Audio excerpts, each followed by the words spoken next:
السلام علیکم۔ Islamic knowledge series کا آج یہ 7واں ایپیسوڈ ہے۔ میرے پاس 24 سوال ہیں جو قرآن شریف سے متعلق ہیں۔ ان 24 سوالوں کا جواب ان بچوں کو دینا ہے۔ قرآن کے مطابق ایمان کن چیزوں پر ہوتا ہے؟ اللہ، اس کے فرشتوں، اس کی کتابیں اور رسولوں اور آخرت کے دن پر۔ اللہ، اس کے فرشتوں، اس کی کتابوں اور اس کے رسولوں اور آخرت کے دن پر۔ آخرت کے دن سے کیا مراد ہے؟ آخرت کے دن سے یہ مراد ہے ہمیں یہ یقین کرنا چاہیے کہ قیامت کا دن، کہ قیامت قائم ہوگی، وہاں پر حساب کتاب ہوگا، اسی کے آدھار پر جنت یا دوزخ ملے گی۔ آخرت کا دن۔ قرآن کی سب سے پہلی آیت کس جگہ نازل ہوئی؟ غار حرا۔ غار حرا، ٹھیک ہے۔ قرآن میں زکوٰۃ کا ذکر اکثر کس عبادت کے ساتھ آیا ہے؟ نماز کے ساتھ۔ نماز کے ساتھ۔ قرآن شریف میں جہاں جہاں نماز کا ذکر آیا ہے وہاں وہاں زکوٰۃ کا ذکر آیا ہے۔ جیسے کیسے؟ باقی الصلاۃ وآتوا الزکاۃ، یہ قرآن شریف میں کتنی بار آیا ہمارے میں؟ 700 مرتبہ آیا ہے، 700 مرتبہ۔ وہ کون سی رات ہے جسے قرآن نے 1000 مہینوں سے بہتر بتایا ہے؟ شب قدر کی رات۔ شب قدر کی رات۔ قرآن کی حفاظت کی ذمہ داری کس نے لی؟ خود اللہ رب العزت نے۔ اللہ نے لی قرآن۔ تبھی تو لوگ کہتے ہیں کہ قرآن میں ایک زبر ایک پیش بھی آپ ادھر سے ادھر نہیں کر سکتے ہو، کیونکہ اس کی گارنٹی کس نے دی ہے؟ اللہ نے۔ آپ بتائیے، جس کی گارنٹی اللہ نے دی ہے تو انسان کی اوقات ہے کہ اس میں ادھر سے ادھر ایک زبر پیش بھی کر دے؟ اللہ۔ قرآن میں کس صحابی کا ذکر صاف طور پر آیا ہے؟ حضرت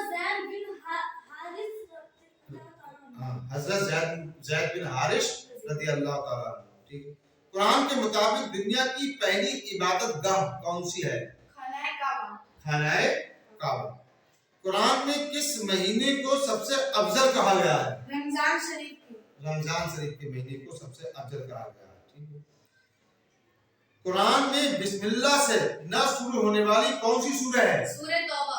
سورہ توبہ۔ قرآن شریف میں ایک سورہ ہے سورہ توبہ جو بسم اللہ سے شروع نہیں ہے، باقی سبھی سورتیں جو ہے کس سے شروع ہے؟ بسم اللہ سے، ٹھیک ہے۔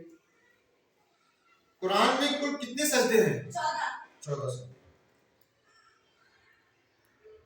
قرآن میں سب سے زیادہ ذکر کس نبی کا آیا ہے؟ حضرت موسیٰ علیہ السلام کا۔ کس کا؟ حضرت موسیٰ علیہ السلام۔ حضرت موسیٰ علیہ السلام۔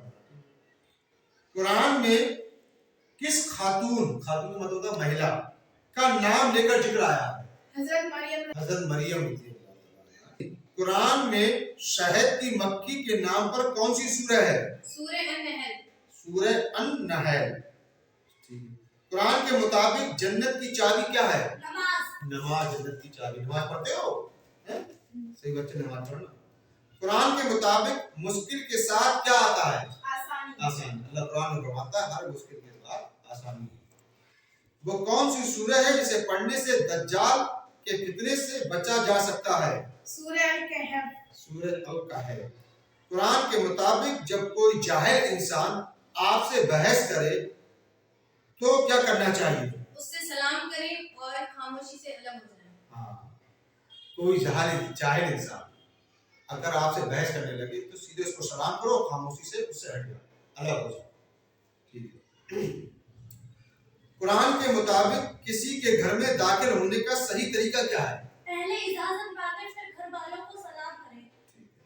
قرآن کے مطابق اگر دو مسلمانوں کے بیچ جھگڑا ہو جائے تو تیسرے مسلمان کا کیا فرض ہے؟